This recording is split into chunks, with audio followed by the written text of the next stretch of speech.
All right. Hello, guys and gals, boys and girls. Welcome to another episode of Comics and Sweet Tea. It's fantastic to have everybody here today. I'm going to be talking with an awesome creator that I've grown to respect, and can't wait to introduce you to him and talk with him. We're going to have Matt Campbell of Action Line Studios and the creator of Mythica. So I'll be bringing him in just a second, but just a little bit of housekeeping first, guys. We're trying to grow this channel, so like, subscribe, all that good stuff. Comment, tell us, hey, take a shit on us if you want to. If you see some things that we need to improve, the only way we get better is by you letting us know what we're doing wrong. So feel free. Also, get those notifications where you can find out when the show's happening, and you can join in the chat, and we'll do our best to answer your questions and just make you a part of the show. So, without further ado, I'm gonna bring in Matt, and we'll get this thing started.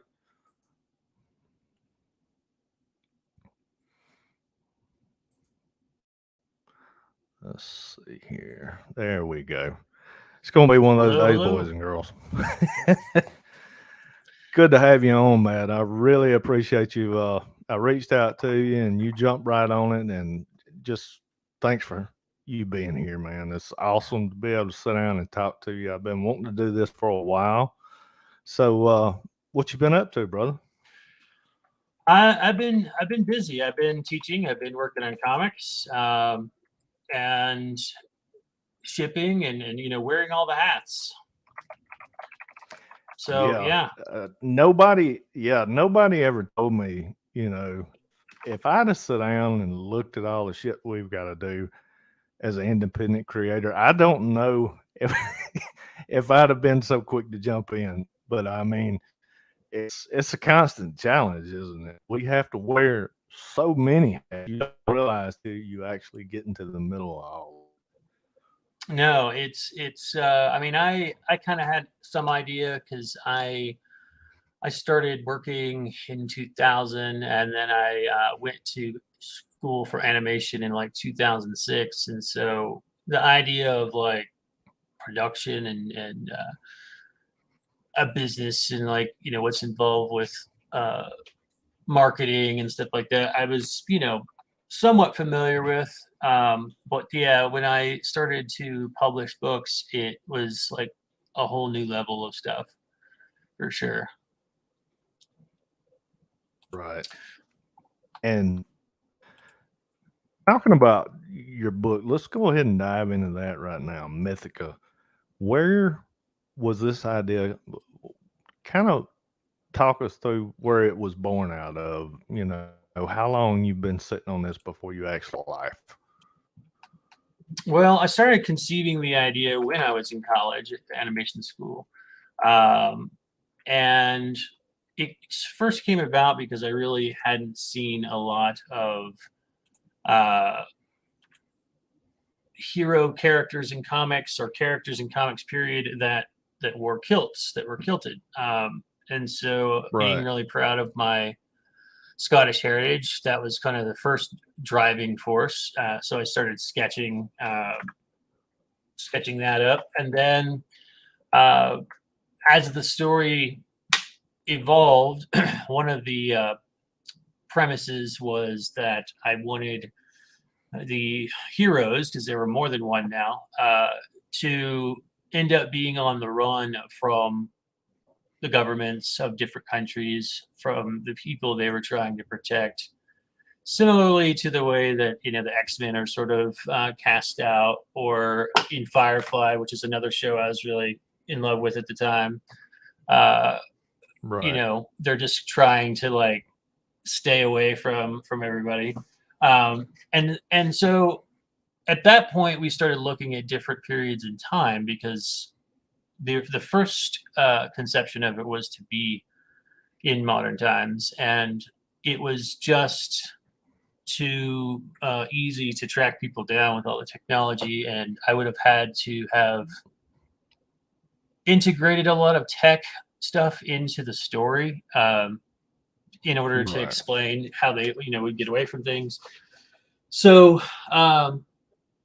at the time, I had a writer working with me named William Tooker, and we started discussing different places to have this story take place. And we took a look at World War II, and it just quickly felt like a lot of people had already blanketed that time period. Like, it's really easy to make Nazis the enemy and the bad guy in your story. So Right. we explored some others, and then when we took a look at the World War One time period, everything just sort of clicked together, and it was aesthetic enough to have still have sailing ships on the water, have that sort of steampunk kind of feel, at the same time have Yeah. like metal battleships and German U-boats, cars that are running, but mostly people are still in horse and carriage. So there's this really great transition. There's a lot of visual stuff to work with, and it would be harder to attract people down across the globe. And so that's really when it all started to come Right. together. Definitely. But I got you, man. And there's which is nothing like doing. Go ahead, man. I'm sorry. I was just going to say, which is a time period that your book takes place in a similar time period. Yeah. Man, there's something about the late 1800s. I've just, studying architecture and stuff like that. I've always been in love with that time period, Victorian era. That Mhm. that whole turn of the century type of thing. Electricity was just being created. There was so much going on, and you were still. I don't know. There were. It almost seemed like there was still an innocence to the world, if that makes any sense.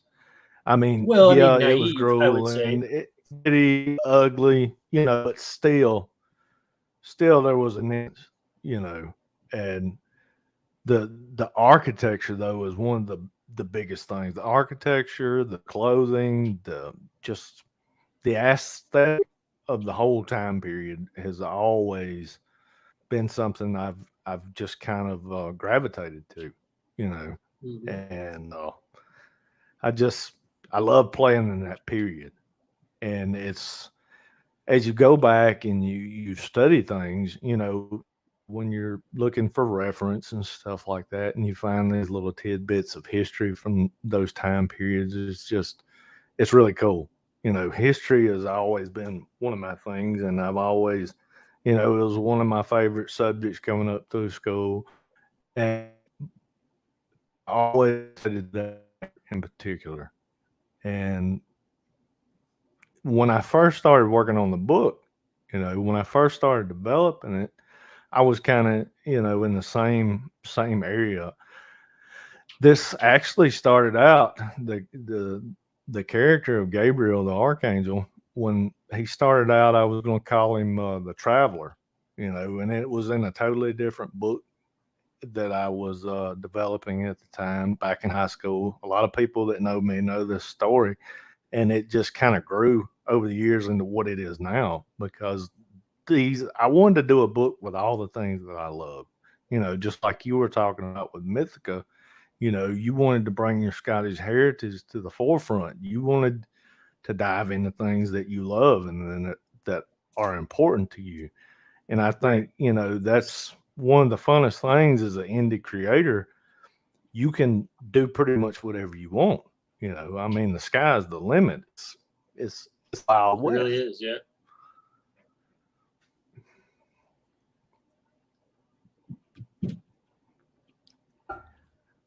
Let me. I happen to have a copy of yours right here. Show everybody. I actually picked up the first volume, and I got the hardcover, the deluxe edition. And Matt, this thing was absolutely gorgeous, dude. Oh, I, thank you. I love the story, the book, the way it's set up. Everything is just, man, this thing is beautiful. And Gotta very show much. this off. Matt, Oh, I don't know yes. if everybody can see that beautiful picture of Magnus McCracken, his main character. Loved it, man. This story is incredible. It really That's is. great to hear. Thank you. Yeah, it's one of the other things I discovered about making comics is that uh, as an artist, I have done art for other books. I've worked for other people. I've done everything from concept art to video game art. But when you start making a comic of your own, like there's a couple routes you can go. Some people just come up with the idea and then hand that off to a writer. Especially a lot of the more well-known names might do that.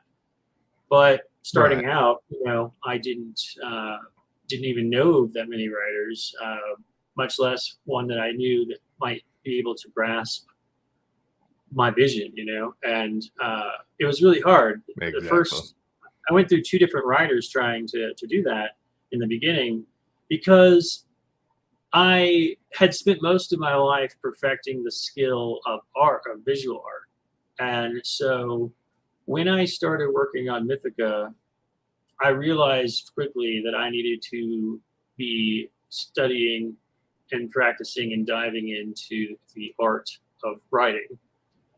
And so in issue 7, well, actually, pretty much issue 6, I sort of picked up, writing duties, and issue 7 and 8 are pretty much, all me. Whereas the first issues were two different writers trying to see through the filter of my mouth, Yeah. interpret everything I was trying to explain. And it's a tough task for any writer to do that. Unless you just give them free reign, say, "Hey, I want a guy with a kilt," and that's it, and they Yeah. do whatever And they then want. you don't know what the hell you're gonna wind up with. Right. Whereas Yeah. I had some very specific ideas for this, and so I I discovered that like some writers are good writers, but writing for comics is another skill set. There's a different pacing. There's a Totally different different. Yeah. awareness. I can't tell you how many times I've worked with writers who are mostly only practiced in regular prose or regular, novel writing or whatever, you want to call it. And Right. they didn't understand the concept of, ending a scene on a page to build up for the scene on the next page, these short little pull the rubber band back and snap kind of things to keep the pace going or anything like Right. that. And so it I realized like, okay, I just, I need to just learn more about writing. So I dived into that in the last several years. I really just studied and read and a lot. And I actually, that's not completely honest. I listen to a lot of Audible. That way I could work and listen at the same time. Hey man, you do what you gotta do to get by. I mean, we Yeah. don't have a whole lot of time in our day. Yeah. I mean, and I would read occasionally, but my problem is usually when I'm reading, my brain starts to say, hey, you know what? If I have time and energy to do this, then I have time and energy to work on all the different things I have on my plate. Which is why I don't really video game that Right. much. Anytime I'm doing something that's not, somewhat work related, my brain's constantly going about, well, why aren't you? Except on the Yeah. weekends. I've I've worked out a pretty great system with my significant other, and um, basically I work all week, Monday through Friday, from my home studio, and there's no one interrupting me. There's no one Gotcha. saying, "Hey, you need to eat dinner now. Stop working." I eat dinner, whenever I'm hungry. And then my Right. goal is to like be done by the weekend with the things I needed to get done, so that come the weekend, I completely shut everything off and dedicate that time uh, to my girlfriend, and we just enjoy it, rather than trying to work, I get- and then shutting it off at 5 o'clock to have dinner in the evening and that kind of thing. And so, and she's got things that she wants to do, so she's doing the same thing, kind of. And Right. we've been doing that for like 5-6 years now. And it works out nicely. I got you. And it's tough to find that balance between, life and your passion. I'm still trying to figure all that out. I'm still trying to work out a schedule, like we were talking before we started the show. I've got to squeeze my life into a 3 week segment, and then I'm just totally gone for 3 weeks. So That's tough. Yeah. it's challenging at times. Yeah. To get the correct amount of time with my family and still make time, for my book and on this channel and my website and everything else. It's So tough. Now, go ahead. I was just gonna ask, like, when it comes to your like, say, this channel, this YouTube channel, um, when you're gone for those 3 weeks, like, does it just go silent? This is my boy Dean. Oh, he's precious. He's But the cousin. for 3 weeks, I mean, there for a while, I haven't had the channel on long, but for a little bit, I would throw some show in. Now I've been on a little silent segment for a little while now. The channel went dead for a month and a half, something like that. That's because I had so much going on, and I was really, really right there on the razor's edge of burning out with all of it, and I really didn't want to do that, you know. And I just kind of had to step back from certain aspects of it. I had so much going on at work. We had so much going on within our family and different things. And I was trying to get the book cranked out and get the book printed and having issues with the printer. And it was just so much. I had to step back from it. But now, It is. It's a lot, everything's rolling and I'm especially if you've never done it before and there's no one guiding you to say, hey, don't forget you're going to have to order shipping supplies, and your printer might right. make things too dark or things aren't working right. No one really kind of tells you about that stuff unless you can find the No, right people. definitely not. And I in our I play in the IG community a good bit, and I have several good friends that I made through that are lifelong friends. And I've got Savage Sandbox, which I'm a part of, and those guys, man, they're incredible. One of them, the passion they put into their projects and the passion that they put into the thing that we're trying to accomplish together, it's amazing. I can't say enough about every one of those guys. I'm not familiar with that. The Savage what? Savage Sandbox. Savage Sandbox. Yeah, you Yeah, I'm got not too familiar with that. yeah, Jason Farrow, he does the Convictor. You've got Chris Michael that does well, he's got Homebrew Comics. You've got Dennis Valencia that oh god, DRV Designs. I'd have to pull it up and look at it, but yeah, Dennis, he just come out with his first book, The Celestial Knight.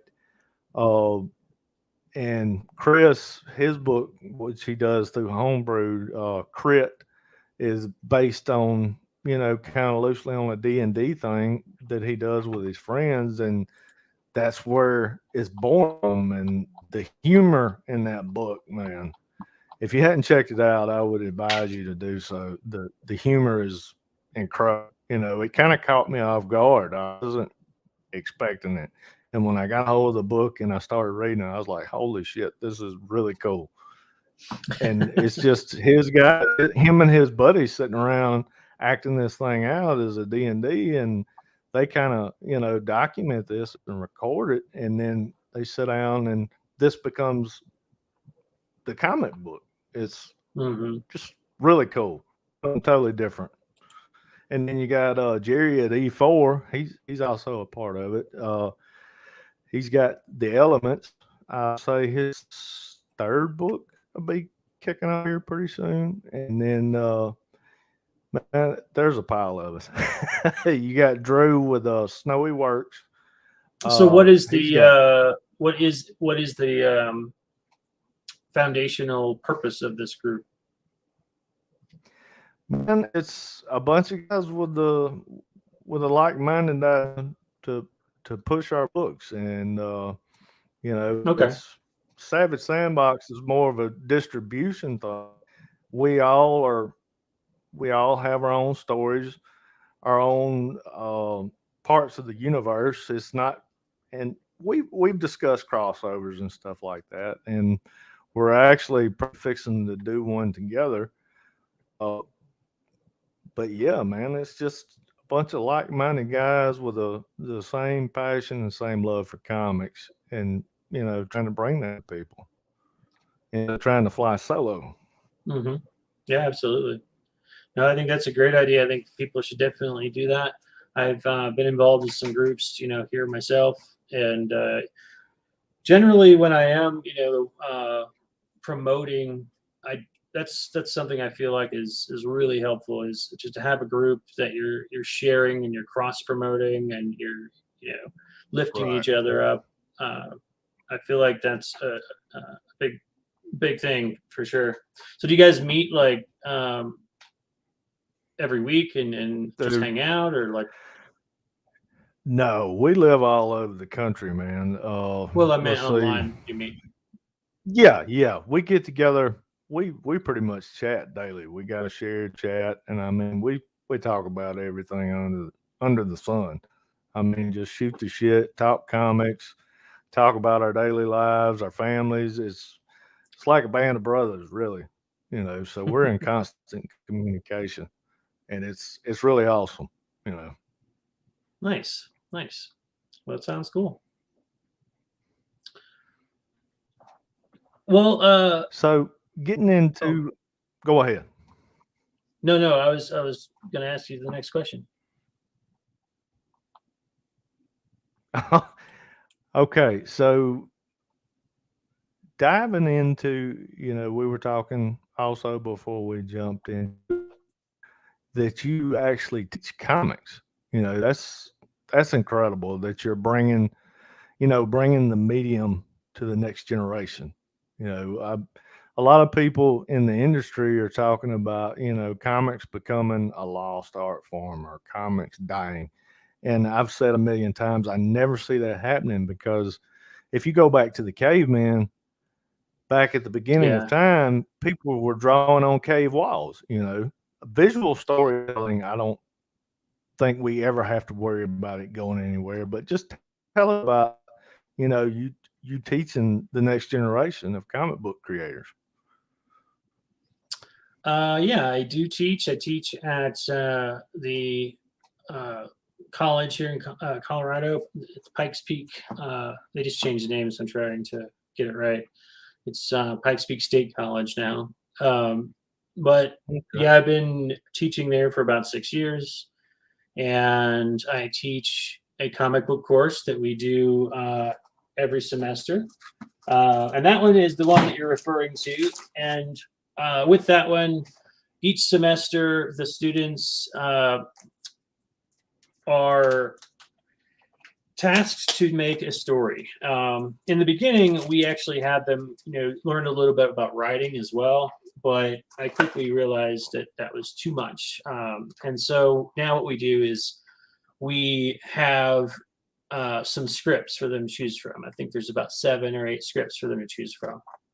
And they go in and they can customize it. They can change the characters from boys to girls as long as they don't change the story, because the stories were picked because they had something that made sense, a beginning, a middle, and an end.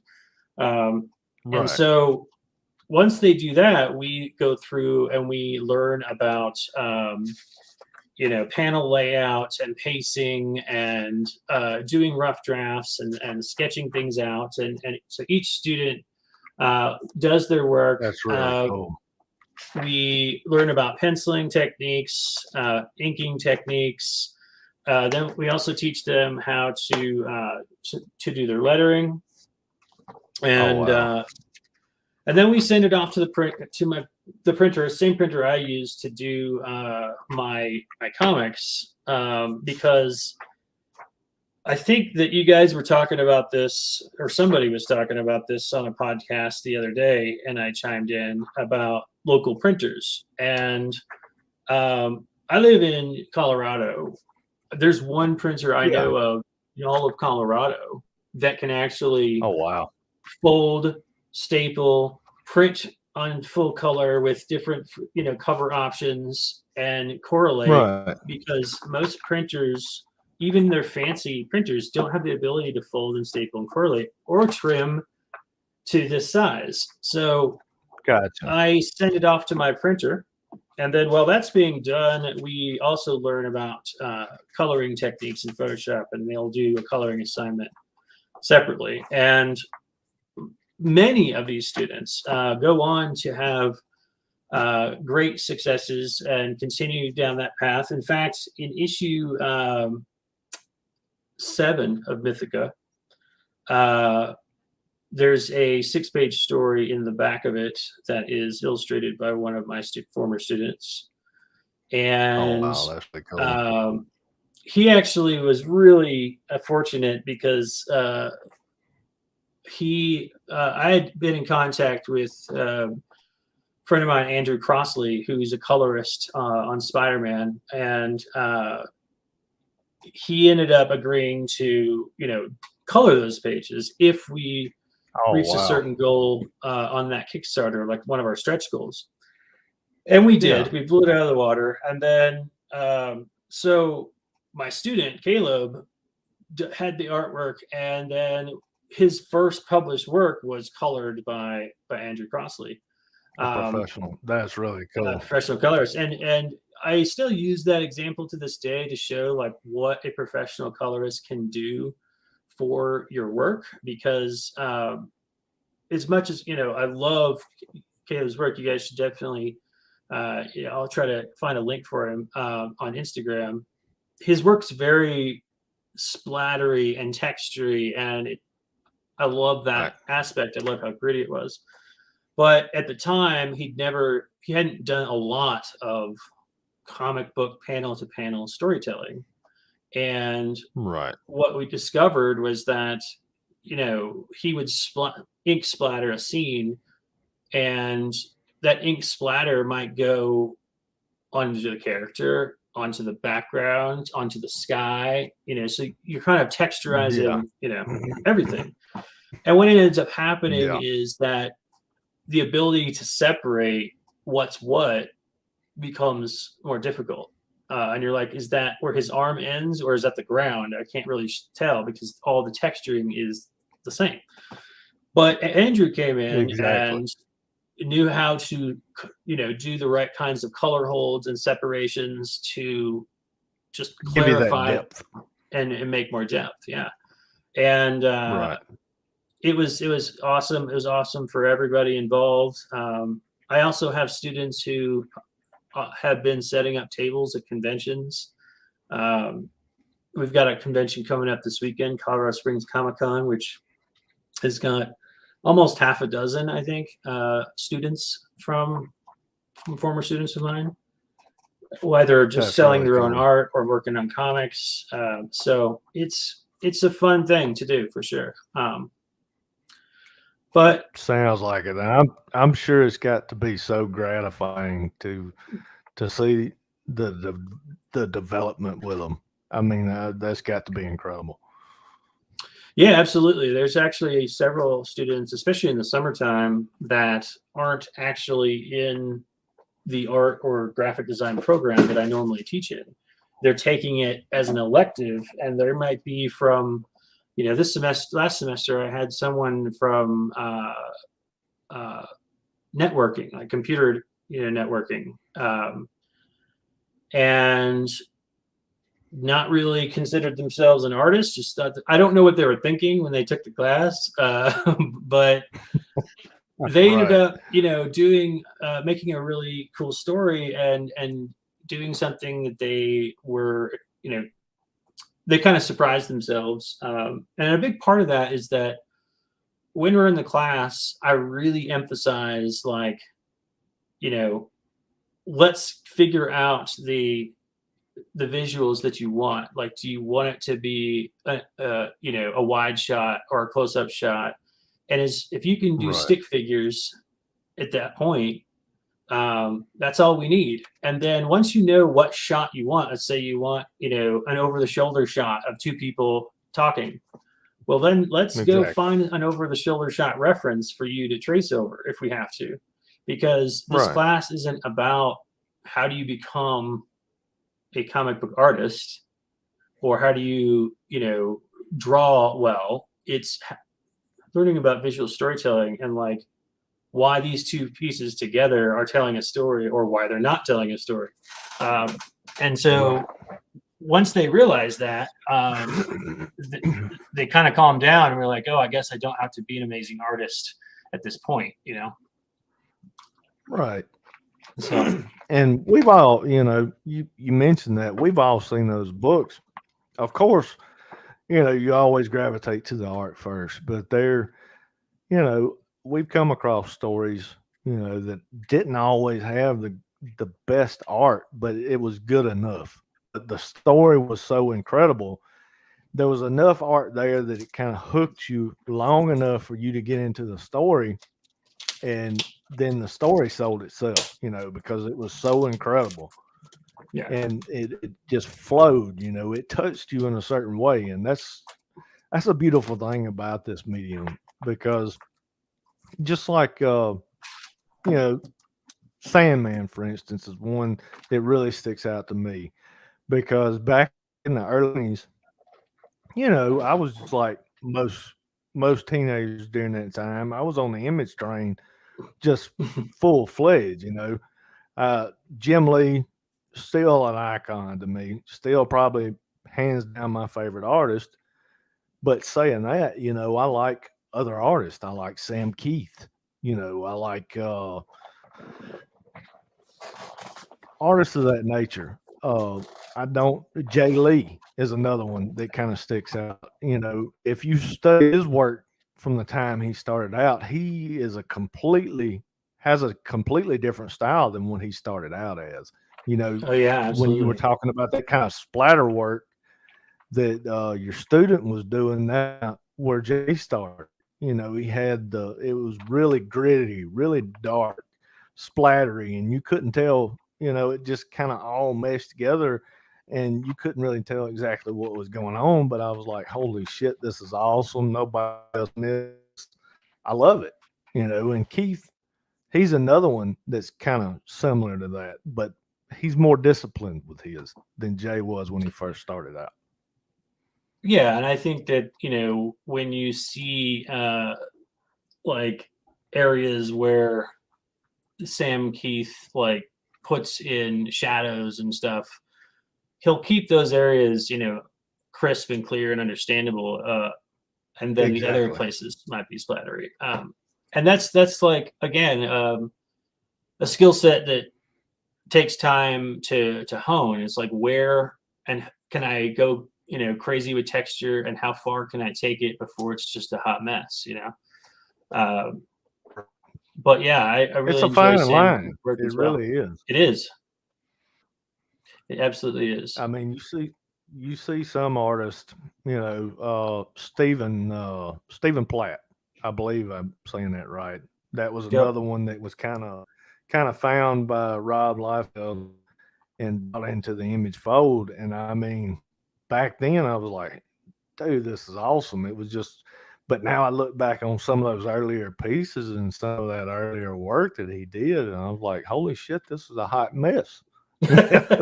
You got Well, bullets and everywhere. Yeah, I gotta say I can relate to that. Like as an artist, you're constantly growing and developing, whether it's writing or illustrating. And oh yeah, when definitely. you have an ongoing series like I do, um, I have a hard time like even looking at those first few issues, because Oh, my come work on, has man. developed as a You, lot since then. And so a lot of people like don't see it because, to them it just looks like, great artwork. Similarly to the way that when you first saw Steve Platt's work, you're like, hey, this is awesome. And then yeah, most people, when they see it for the first time, even years later, still think, it's awesome. It's not until you have later Sam Keith to compare it to, or later, Steve Platt to compare it right. to. I mean, but the first person that does it's usually the artist themselves, and they're like, yeah, my work's changed. I don't even like looking at that stuff, and that's definitely, how I am. I can totally relate to that. Yeah, And the thing is, like with making prints or working on someone else's book, you kind of just let it go and move on. But with like Mythica, those issues that that's you your were just baby. showing, like they're always going to be part of this set, and unless I do a George Lucas and Right. go back and like redo the whole thing, Well, which hell, I'm you not going to can. do. You know, you can do I the could, remastered edition. The remastered. yeah, We'll I put it, could, that's but a good way to put I'd it. rather I'd rather put that energy into moving forward Moving and forward. making new Exactly. stories. Um, but Right. yeah, you can definitely see a growth throughout the series.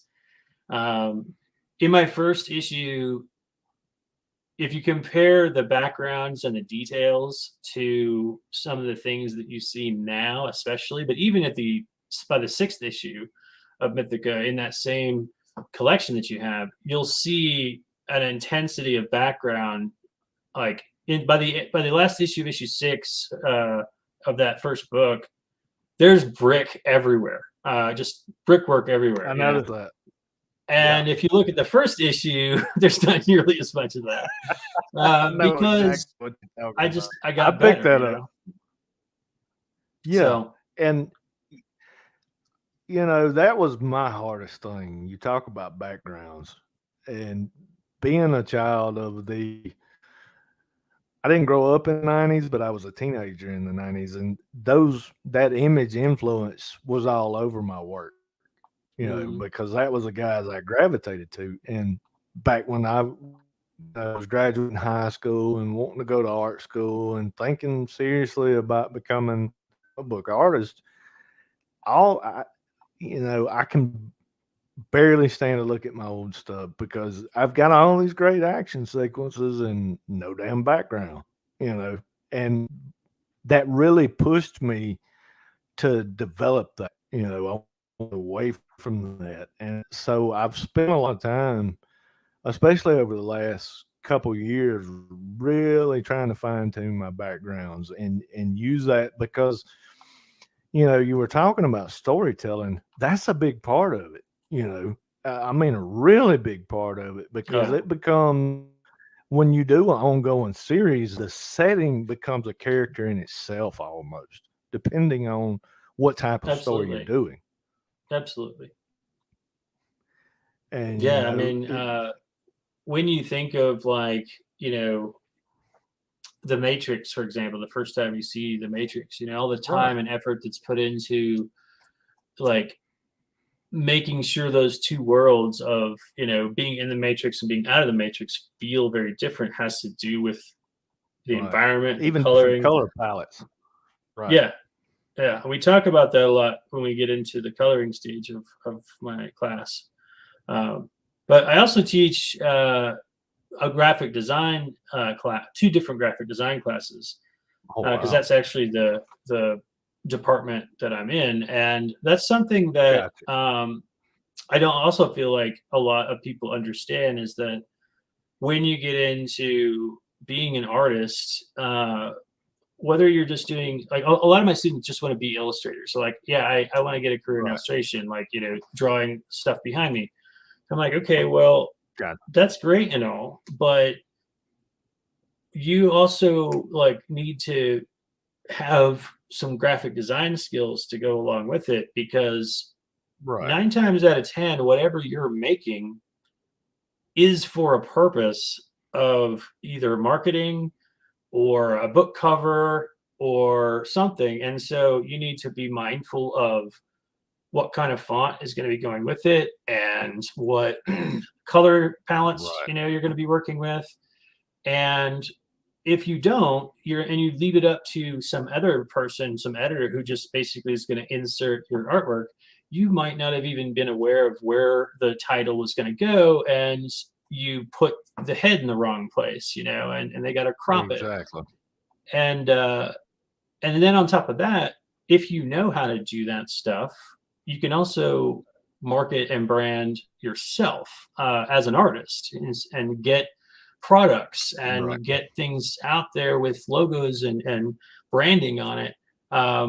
And that's, something that people who want to do illustration tend to forget, is that unless you're going to try and get a type of job where you work in house, like at a animation studio or a concept art job at, Sony or something, you're generally going to be working from job to job, and you have to promote yourself, which means doing some videos and making some marketing material and banners and ads and all kinds of stuff. And so if you don't know how to do that, your illustration skills are suddenly becoming a little less important,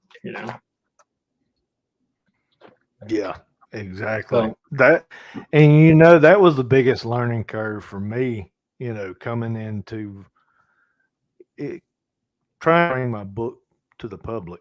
To Mhm. start with, I'd been sitting on the idea since high school, and then my daughter, through the years, I had picked it up on and off, and I had drawn a little bit here and there. So my kids knew I loved to draw, and they knew kind of what my dream was. And then, just a couple of years ago, my daughter, she was in college at the time, and she was like, "Dad, she said, you've wanted to do this your entire life. What? Why don't you do it?" And I said, "Well, I'm 40 something years old. My life is done." She said, "Well, you're not dead, And I said, "Well, I don't really know." I said, "I've got the picture in my head, idea, know exactly where I want to go with it, but I don't know how to do the dialogue, you know. I was scared to death of just the in between dialogue." And Mhm. she said, "Well, I'll help you write it." She said, "You just draw it and I'll help you write it." And it was born there. And I picked up the idea that had been sitting collecting dust for almost 25 years, and picked it back up and dusted it off. And we just kind of went from there with it. And some of the biggest challenges, though, like you said, was learning all this. I mean, I had done the majority of the book in traditional work, and I figured out real quick that wasn't going to work. That I don't have, I can't just sit down and scan all this in and clean all this up and color it and all this kind of stuff. So probably a quarter to a half of what you see in chapter one was original work that I brought over from the traditional and iron digital and ink digital. But then Mhm. I pretty much completely redid all the rest, because I seen, well, not only I seen there was a whole lot more you could do with it, when you go digital. I mean, it's amazing. I love traditional. Me and Jason were talking about this today. I love traditional work, and but digital, there's so much more you can play with, and it just streamlines everything, and there's so much opportunity there. Go ahead. No, yeah, I was just going to say, I agree with you. That's actually something that I struggle with a little bit in my class. A lot of times when students come into my classes, that's the first thing that they say is, "Can I do this all on my iPad in my Procreate?" And when I say Right. no, they get all bent out of shape. Because something that I've discovered, because I started traditionally, I've been doing it the old comic book way for years, but I also switched to digital. And in fact, Right. the hardback that you have is all drawn traditionally from beginning to end in just pencil and then scanned in Oh, and wow. darkened to have darker lines. It's just a really tight penciling. Um, Gotcha. and then in issues 7 and 8, I go digital from there on, and I do the covers traditionally still. But there's a Oh, couple wow. things. Number one, you don't have originals to sell, and if the more popular it Right. gets, the more opportunities there are for that. And I've sold a lot of originals from those original 6 issues. Um, Number Gotcha. two, the biggest thing though is that I have my students do their rough drafts in the class, and they can do their rough drafts in any medium they want. They can do it on hand, they can do it digital, whatever's comfortable. But one of the things that I've discovered is that when people do rough drafts digitally, there's no end to how far they can zoom in. And so you have somebody that's detailing a person that in print's going to come out about a centimeter tall. And I'm like, Right. had you been drawing traditionally, you wouldn't have done that shit.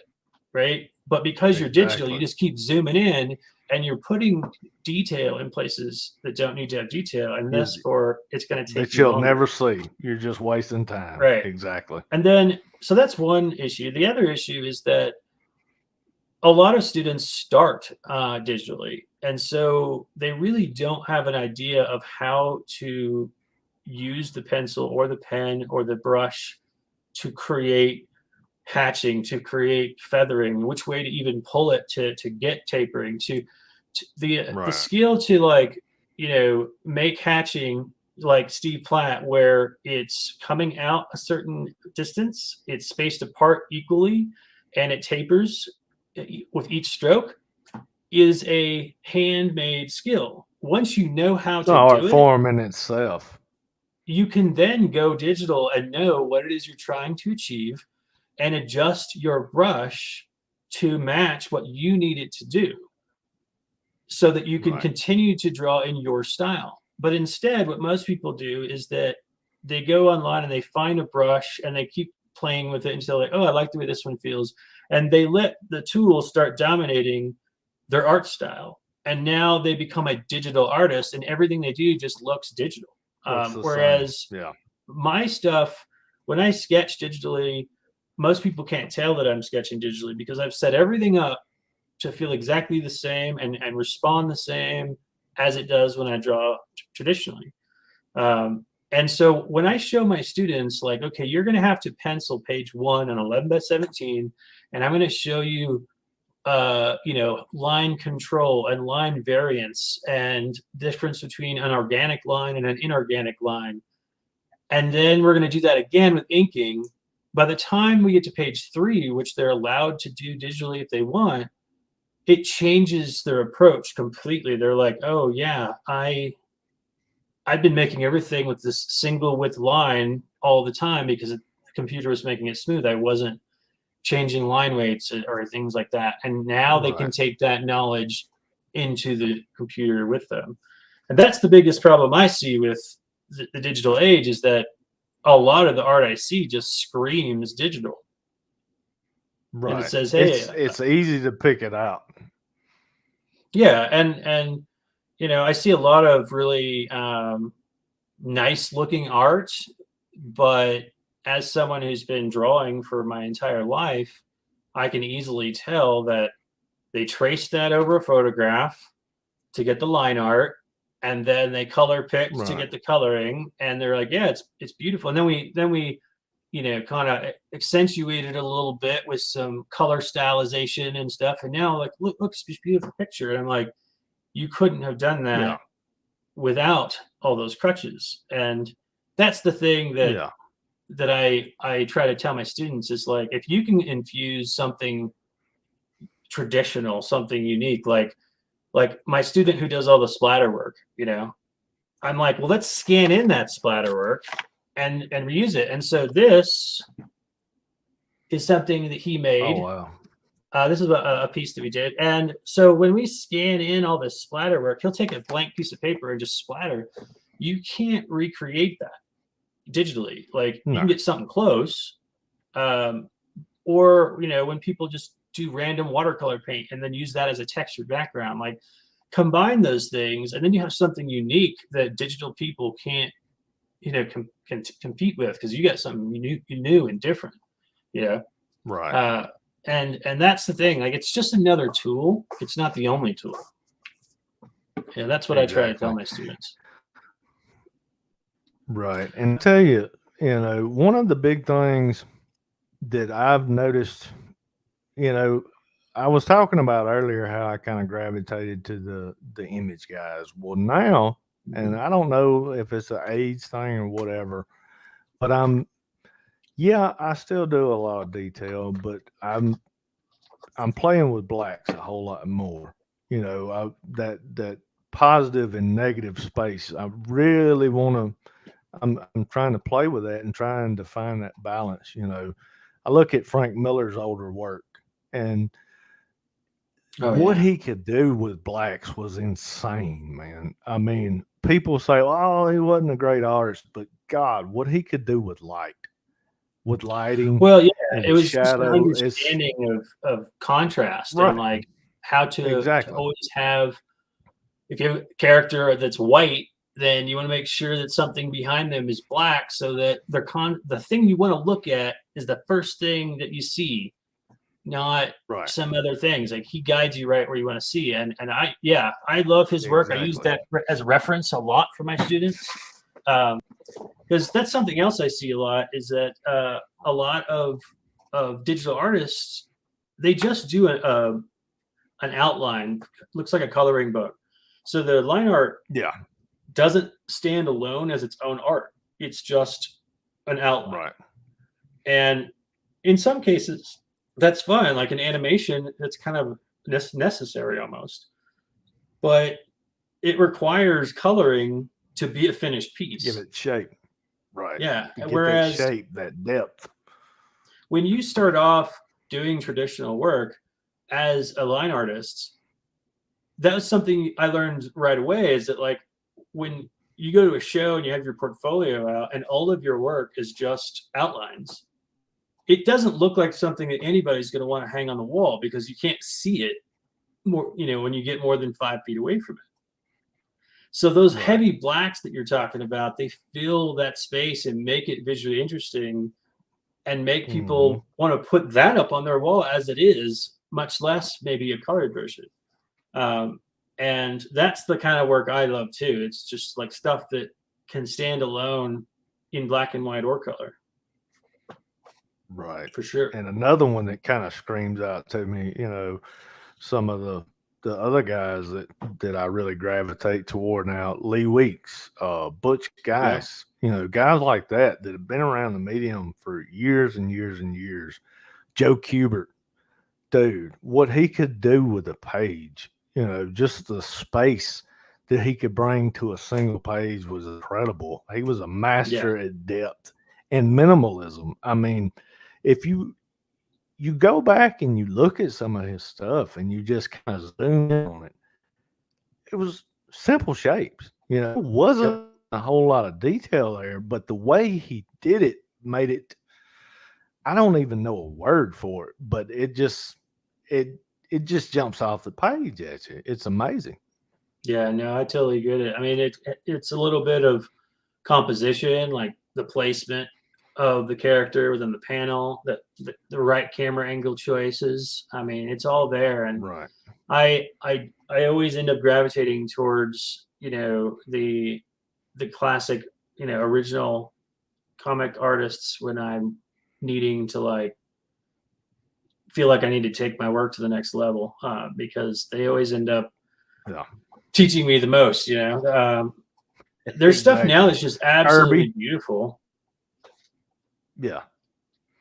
That was something else too. I think it's changed over the years, is that, like, when you look at people like Kirby or like Joe Kubert, um, they were sketching and laying stuff out at such a fast pace, because in a lot of cases they would either be able to ink it in their own right, sometimes even just draw the page in ink without any underdrawing, Right. or they would have an inker who would finish for them and could just take their kind of rough drawing and finish it.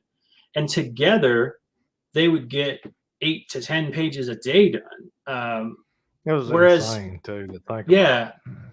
And then in the image age, it became, there was a shift where it was like everybody's artwork became super tight, super detailed, and every artist like Stephen Platt and Dave Finch, like I love their work, but they didn't know what inker they were going to end up with, and they didn't want anyone to change their lines. So Right.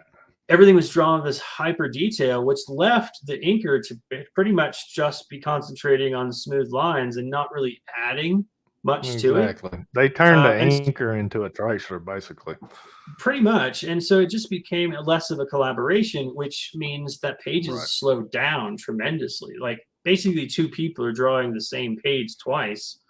Whereas in the past, like there was more of a teamwork. And so they would get it done because the first guy wouldn't be worrying about whether or not his lines were pretty. He was worrying about the composition and the layout, making sure that it worked fundamentally. And then the next guy Right. would just make sure that, you know, that was there and then try to embellish shadows where he could.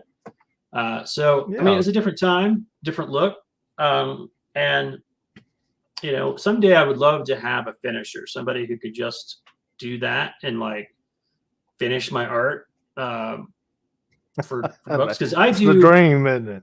I do Yeah. so many page layouts between warm-ups and my class. I'm constantly doing stuff for my class that like I've probably done, you know, 2 or 3 times over the amount of comics that I've actually published, because then I gotta go back and like tighten it up and finish it and all that stuff. And Yeah. I get caught up in the details because I love details too. So Oh God, yeah. You can get, you know, the saying is the devil's in the details, you know, and yeah. you can get lost in the details. That's another balancing act in itself. You know, if you get too much going on, then it looks like a hot mess. It just kind of all blends together, and you know, so it's a tightrope walk. Mhm. With every part of the book, from color to just you know the art, the line work, the shadows, the lighting. I mean, it's a tightrope walk. Everything we do, find that balance and keep from falling one way or the other. Right. Absolutely. Well, So, man, we've talked a lot about work. Well, go ahead, finish your thought. I was just gonna say that And you know, if anybody wants to read my comics, they're available at ashleylandstudios.com. Put the link in the chat here. We've got 8 issues out right now, and 9 is being worked on right now. And I'm also working on a brand new comic.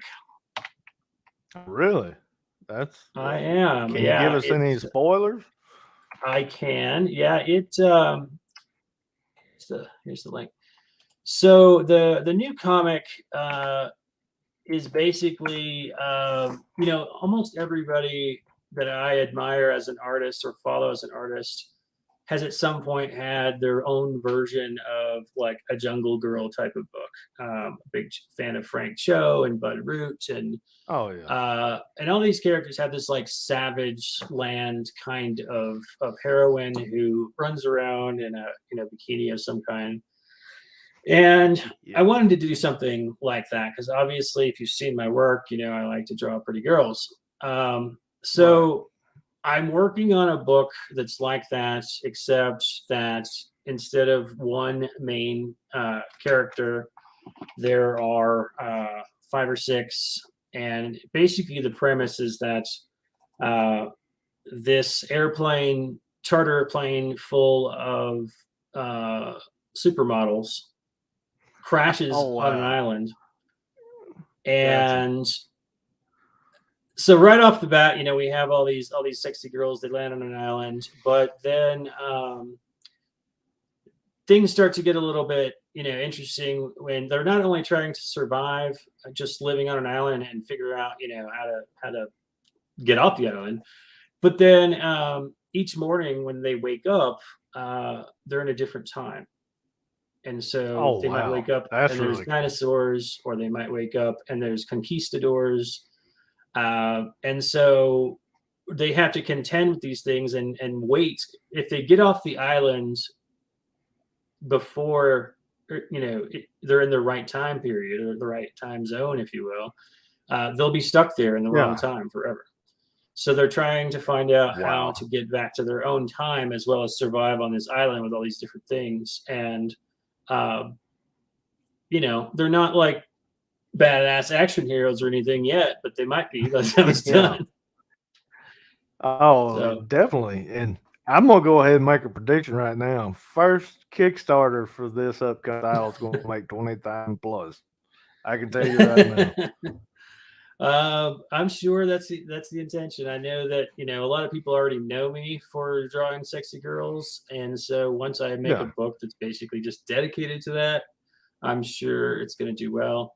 The thing I'm trying to balance is, keeping Mythica going because I'm not done with that story. I kind of want to do kind of what Todd McFarlane did and find the right artist to hand it off to, and I just oversee it Right. while I work on this new project.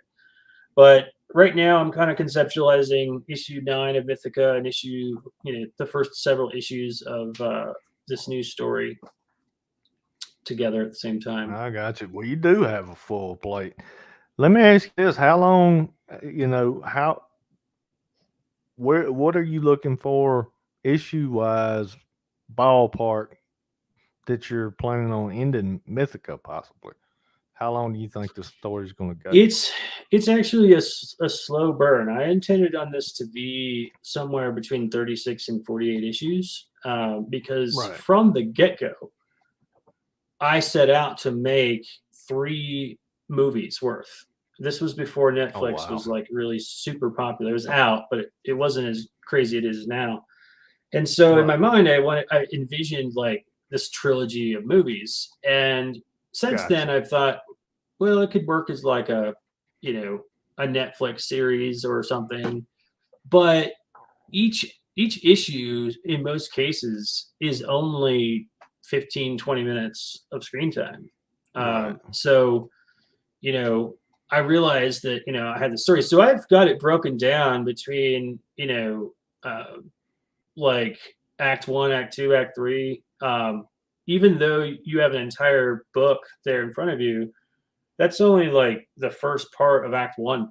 Um, and so there's a lot more to come. And that's why I said, like, my intention all along was to like get enough of a following and enough of an interest and enough of an income from doing it myself to be able to pay another artist to work with the line art. And ideally, unless I find someone that is already just really great at visual storytelling as well as their art style, I might start off with like finding someone that can finish my work, finish my layouts, and then Right. you know.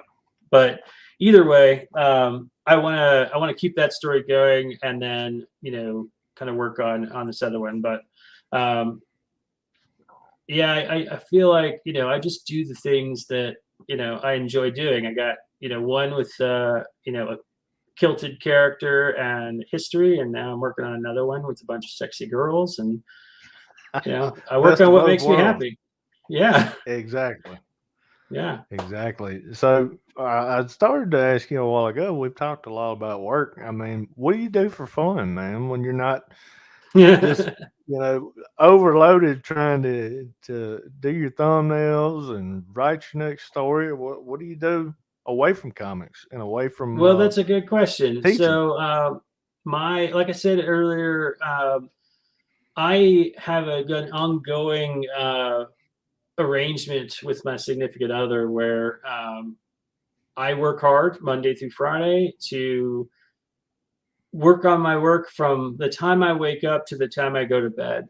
Pretty much that's all I do. I have a a like an apartment studio, and Yeah. so I'm able to just focus on that, just me and my cats for the entire week, and then I go and I teach. So Gotcha. my work is art all week long, and then Right. on Friday evening, unless I have an event like a comic con or something, I shut it all off, and let I try to make sure that nothing is waiting on me, or nothing is needing to be Right. done over the weekend. But occasionally it happens. But then that weekend is just spent solely with my girlfriend and living life. We do a lot of adventures. We travel a lot, and we go see the fall colors falling. We're also big fans of hockey, so we were just involved with the Avs winning their championship, and going and getting a picture with Stanley Cup, the guys, because she actually works for the company Oh that wow, owns that's them. But cool. yeah, so I really wasn't into hockey that much before I met her, but since we've gotten to go so many games together, that's a big part of our life. Um, I used to be a raft guide and a snowboard instructor. I was a lot Yeah. more active, but now that I'm older, my activity, I still get out a lot, but it's mostly just hiking and biking and Right. single day adventures. But yeah, I I pretty gotcha. much dedicate each weekend to trying and doing something fun, or sometimes just having a weekend to just do nothing, and we'll just sit and watch movies. Right. But it's Recharge always the old just batteries. yeah, it's always just our time together, and it's worked out really well because um, you know I can I've seen from experience that sometimes people, especially when two people are both introverts, like my girlfriend and I are, you know, you can feel like you're in each other's space, or that you're not able to focus. Or, I know a lot of people who have like a family, they have kids, they have a wife. And so it's like you got to not only have your job, but then you got to come home and like do homework with the kids and make sure they get dinner, and all Right. these things. And by the time it's all done, you have like an hour to yourself, and then in an hour something pops up, and you find yourself sometimes getting frustrated or angry, and that can come out even unfortunately towards your loved ones. So the balance Right. that we've created works really well for us, and keeps us happy. So that's what I try to maintain. Right. Work hard during the And week hey, and at the end of play yeah, hard work on the hard and weekend. play hard. Yep. Yeah. Sounds like you found the balance that you have in your art and in your stories. Sounds like you found a way to bring that to your life. You found balance all around. I try. Yeah. I mean, it's when you're talking about doing making a living as an artist, as a freelance artist, it's challenging because it's not consistent income. Uh, Right. you might sell a bunch of books, or you might have a nice Kickstarter, or even in the case when I was doing work for other people, you might get a really big contract job for several $1,000s, and then all of a sudden you don't have one for several months, and that money just dwindles and disappears again. And Right. so, in order to be, consistently not necessarily successful, but just having enough of an income that it feels like it's a legitimate, real job, you got to put in the same amount of time as you would with any other job. And so, Right. um, I'm fortunate that, like, even though I teach 3 4 classes, it still doesn't eat up my entire week. It doesn't take up 40 hours of my week. So that leaves me a lot of time to work on commissions or jobs, art jobs, or my books, more than most people. So I'm very fortunate. Right. You brought that up, and it just made me think about something. A lot of these kids that are Kickstarter has been a blessing and a curse, I think, to the comic industry because everybody and their dog is trying project out there. And I mean, hey, I'm all for following your dreams. I mean, 100%. But you got people that are jumping in there, and they're not. You can tell it's not a passion project. They see these people making thousands of dollars for Kickstarter, and they just want to throw their hat in the ring to get a quick buck. You know, and that's Yeah. what I love about you teaching this class. I mean, you're teaching them everything from start to finish, and showing them an appreciation for the medium itself. You know, I Right. think something like what you teach is what people all have to go through before they go and do a Kickstarter. Really, wouldn't that be a Yeah, I perfect mean, world? I hear what you're saying. I definitely have seen Kickstarters where it feels just sort of slapped together, and all the checks are checked off, all the boxes are Right. checked off, and you know that's going to be like that in any industry that's doing well. Yeah. Whether it's comics or microchips, it's people are going to have knockoffs of it in order to make a quick buck, Right. and those people don't tend to last too long. You don't really hear about them for that long. They come up and then they disappear again. Um, I think that's something that people should keep in mind when it comes to making a comic or a story series. Unless you know people, which obviously knowing people is a part of every industry, but unless you already know a bunch of people, it's gonna take time to build an audience of people who are really interested in the story and the characters and the book, and not just following you because they're supporting you. That's how Right. you start, is a handful of people who support you. But to get the people who are really like dedicated, there has to be a consistency. And the more Exactly. consistent you can make it, and more frequent you can make it, the easier it'll be, which is why most comics come out monthly. They're trying to hold on to that Right. interest. Keep that Um, audience. yeah. And the same thing applies to your marketing, like on Instagram or wherever, is that you got to have that consistency. And that's something that, people don't realize, is like my last few Kickstarters have really done really well, into 5 digits. But the first book I made was in 2011, 2012. So it took a while to get there, and Right. and when I first started, Kickstarter wasn't even a thing. Like the first several issues, Wow. it was all done at conventions, and it was really slow going, because I'd make a book and then I couldn't really work because I was out doing conventions everywhere. I'd do like Right. 50 conventions a year, uh, Oh wow. and trying to, like, get the name out there, because that was really the only way. That was the only way to do it back then. Yeah, exactly. Yeah, And I tell you, and so I mean, yeah, go ahead. if you got a following, or if you know people, it definitely helps to get you going faster. But in the end, like you said, if you don't have a good product and a good story, like I always tell my students, like people generally will gravitate towards something, or you'll hook them most of the time with the visuals, whether it's a movie Right. or with a comic, and you'll that's what trailers tend to do. But what engages people, what makes them remember a story and want to come back to it, are the characters and the story. And so if that's Right. not really there, and you just have, you know, characters that go through the motions of typical hero fighting typical bad guy, Yeah. people aren't going to remember it.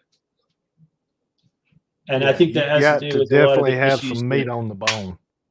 yeah, and I think that's one of the reasons why a lot of the new, Disney and Marvel stories are struggling, because they have all the visuals there, they have all the cool visual stuff, but Yeah.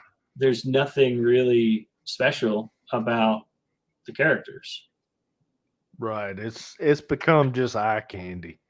Yeah. Like Iron Man, that's the first three phases or whatever, the Infinity Saga, you actually had arcs. I mean, Hmm. Tony Stark went through an arc. You got to see him as the stingy, spoiled rich boy, and saw him become selfless and self-sacrificing. Right. And you got to see Captain Rogers, Captain America's, or Steve Rogers. You got to see his full arc. You got, Yeah, he went from you this follow the skinny stuff. You got to, kid you grew with with the ambition. characters. Yeah, and become who he was. And I think that when Right. you have writers or directors or storytellers who have a vision for a character arc and they have a character arc and they're allowed to tell it, it generally comes out pretty well. But then after a Yeah. while, everyone gets their hand in the pot. Like, I'm sure you've seen how many people use Paris in their movies or film in Paris because you got that big uh, Ferris wheel on the river. Right. You know what I'm Seen talking it a about? lot. And Yep. like one of the reasons they do that, obviously, is because they offer a really big tax break to movies who shoot there, so they get to keep more of their money. Yeah. But things like that will also come with an agreement that, hey, you have to put a wide shot of the river with this, Eiffel Tower in your movie, right? So there's Right. one, hook in your story someone's already controlling, and it just keeps going like that. Hmm. Of people saying, "Oh, we got to have this, and you got to have female empowerments, and you got to have diversity, and you got to have this." And like, if I was to make this story of Ithaca, that I'd probably hit some of those walls. Be like, "Hey, there's very little diversity right now in my story." Well, no shit, it's taking place in Scotland, um, Exactly. so there's just Exactly. not a lot going on. Um, Yeah. So, I mean, that's what happens when you deal with, a big corporate. When you look at stories that are just told from the perspective of the person who's trying to create it, you generally end up with better stories. Oh, and Sandman is a perfect example of that. I started diving into that a while ago, but you just did a perfect segue. You got Neil Gaiman on board, and look what we got. I mean, it's just that series is absolutely incredible. I mean, not You talking just about the show? visually. Yeah, Sandman. Yeah, yeah. Not just the visuals, but just the story, man. I mean, Well, I mean, yes, yeah, it's in a not case like that, you obviously have, a great starting place to work from. But like that right. doesn't always work out. I mean, look at what is it called? The Wheel of Time. Yeah, yeah, yeah. So I that Man, I guy couldn't that get through that. the guy that wrote the last book of that, because the guy that started it died, I think. And then there Yes. was another writer who came along and finished that story. Uh, and he ended up like writing, a pretty good story, but he also was a writer in his own right. And he just recently, like, actually, he was doing it while I was running my Kickstarter last, let's see, in February.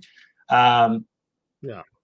he nearly broke Kickstarter because he had millions and millions of backers. Yet Wow. the Wheel of Time show and movie still sucked. I mean, his name is Brandon Sanderson. Exactly. He's done Yeah. a lot of stuff, but like it was like again a bunch of corporate people saying, "Hey, we got the rights to this. We're going to do this thing," and I don't even know if he had anything to do with it, but you know, if he did, it probably would have been a little bit better. Oh, definitely. So, It would have to be. and I And think that that's why Lord of the Rings did well because Peter Jackson was he had that love trying for his it. Yeah. best to stay to the original work and make it an homage to the creator. Whereas I haven't seen it yet, but I've seen trailers for the new show, and there's Rings of nobody Power. behind that. Yeah. Yeah, that seems like they've got a vision specifically that they want to tell. This just seems like a money grab. So I don't have high expectations for it. Man, I don't know. I don't know a whole lot about the showrunners. You know, like you said, I don't think they've been on a whole lot. But I know Amazon spent 300, wasn't it 300 million just to get the rights to this thing. So I kind of feel like Mm-hmm. they put the money out there, and I've heard rumors about each episode costing $50 million to But again, finish that and could just be produce.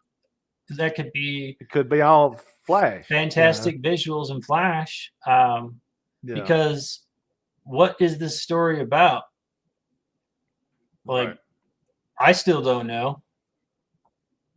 No, the trailers haven't given us a whole lot. They really hadn't. I mean, I love the Peter Jackson films. I wasn't as big a fan as the Hobbit trilogy. I mean, honestly, I know why he made it three movies, because he wanted to pull every little detail out of the book. But I think that could have just as easily been two movies and cut a little bit of Yeah, that shit out of there, and people yeah, would have been a sure, lot more satisfied with those films. They sure. just kind of drug on a little bit. Yeah, we'll see. But like I said, I feel like whenever a creator, whether it be the director or the main person owner of a comic series or a book, gets to like make their vision, it generally comes out to be more of a cohesive story that has a better chance of being memorable than when it's big and corporate owned. Like a lot of people are Right. complaining about Marvel's, where Marvel is at in the Marvel Cinematic Universe because of all these crossovers and timelines and multiverses. And I'm like, yeah, welcome to comics for the last 40 years. Like they've been doing that Yeah. forever. Like you go Forever. right now to the comic shop and there's like, 18 different Spider-Mans. Which one are you supposed to read and Right. start with? Or big old cross, like when I tried to read Crisis, on Infinite Earths or something, you got to get every issue of everything, and no one could afford to do that. And so Yeah. it's becoming very similar in that, like, oh, you got to watch this film, and this film before this film will make sense to you, Right. and that's where they're going to start, losing it, because there's going to be some, just like in the comic book world, there were some that were going to be like, oh, I'm going to Just see said everyone, I'm going to the hell follow it, I with it. love it. Yeah. But there's Yeah. others that are just going to be like, no, I I'm kind can't of deal burnt with this out, I don't shit. want to chase Yeah. this down. Um, Right. and And we get to thank Jim Shooter for all that shit. right. Yeah. The So, I man mean, that birthed the crossover, Jim Shooter. yeah. I mean, don't get me wrong, Kevin Feige's doing a great job, like organizing Yeah. and keeping things on track and all that stuff. But I do feel like, it's mirroring what comics did so much. And I walked away Definitely. from mainstream comics a long time ago, because of Right. that. I was like, I don't have time to go pick up every issue of Spider-Man. I pick up a No. comic now when someone tells me, oh, this writer's on it or this artist's on it or they're really amazing and I Yeah. want to check out their writing style or their art style. But other than that, I really could care less like who the new character is or what, what's going on. It's Right. just too much. It's hard to get invested, man, because it seems like the big two reboot every damn thing every 6 months. That's almost what it's starting to feel like, and you can't get invested in that. No, that's one thing I will say. I'm not a huge fan of anime or manga. There's some that I really love Yeah. though. But one thing I have a great appreciation for in that whole industry, whether it's anime or manga, is that most of the time these creations are creator owned, um, Yeah. and that creator wants to tell other stories, so they end that story and they go on to the next one, and never Right. once. And I'm probably going to eat my words. Someone out there is going to say, "Oh wait, yeah, no, this happened before," but I Yeah. have never seen any of those titles go corporate and then be recycled as many times as we've seen Spider-Man's origin or Batman's origin, right? Right. Once it's done, it's done. It might take a long time. Like some of these things, like Naruto and Bleach, like they went on and on and on. Yeah. But when they were done, they were done. They were done. And that artist, the Yeah. creator, went on to something different. And I have a great appreciation for that, because here it's all just like Oh yeah. corporate, corporate, corporate. Exactly. And that's one of the big things that's drawn me to indie over the last several years. You have that finite work. You can get invested in that character because you know you're going to have a story, an actual arc. You're going to have Right. a beginning, a middle, and an end.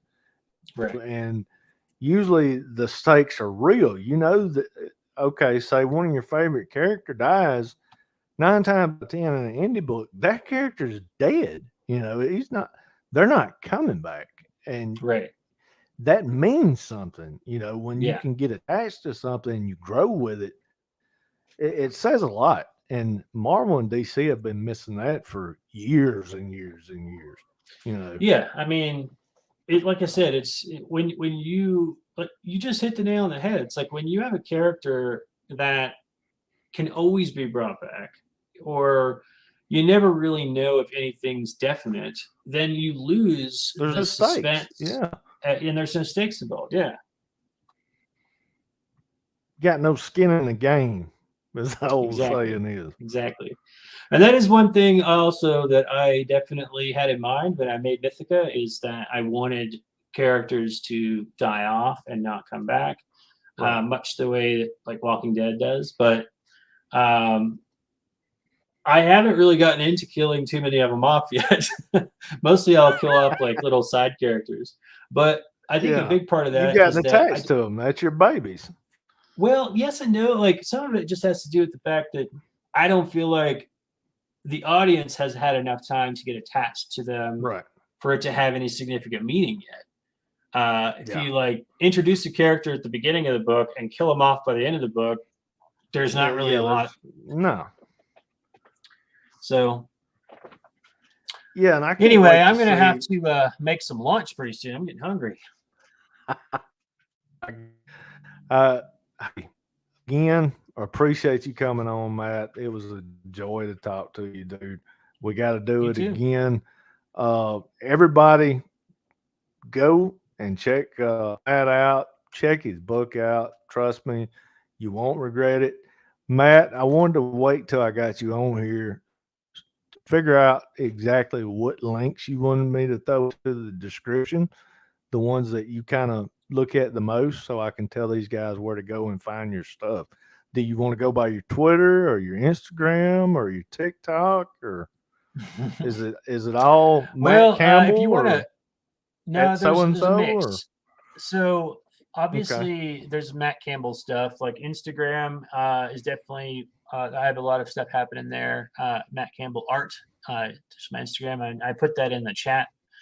Um, right, and if you're following, me because of my work, that's probably the best way to go.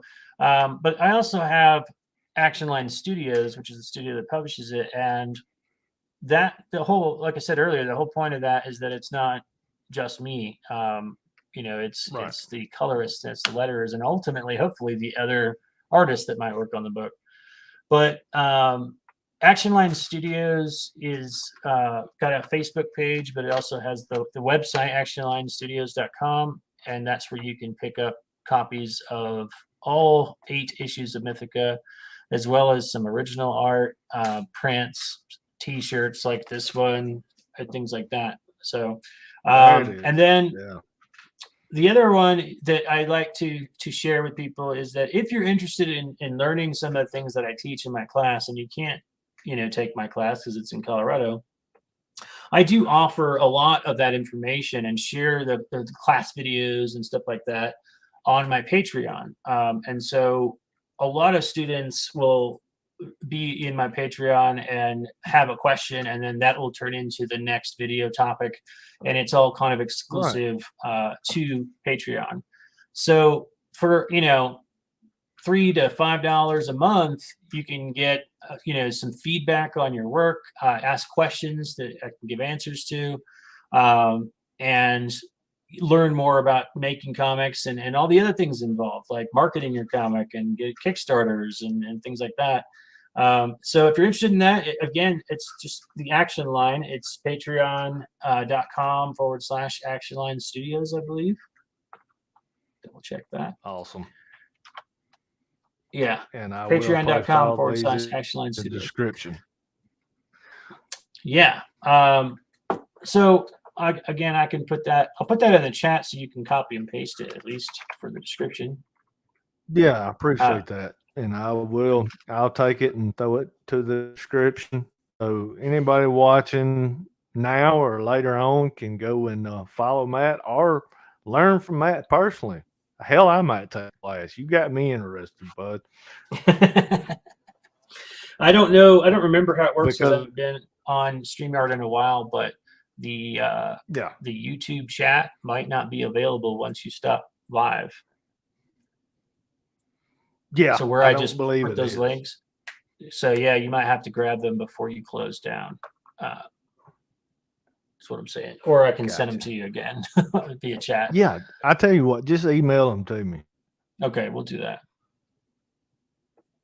Well, man, it's great talking And to you. I look I'll forward to post them seeing up. But more anyway, of your book as well, you too. because I know that your book takes place in similar times and it kind of has similar themes, monster hunting and demon hunting. Yeah. So Yeah, but hey, we're both on the same line with the supernatural horror. We're living in the same worlds. So that's check it a out good when you name get for a a comic, chance. a supernatural horror. Yeah, definitely. Hey, dude, I'll let you go. I know you're about to starve to death, but it was a pleasure talking with you, Matt. And hope you'll Absolutely. join us again soon, brother. You bet. It was a pleasure being And here. Thank you so much. to everybody else, y'all have a blessed one. Tell your buddies, your friends, your significant others about the show. Get folks to subscribe. We're trying to grow this thing. And hey, have a blessed one. Take it easy.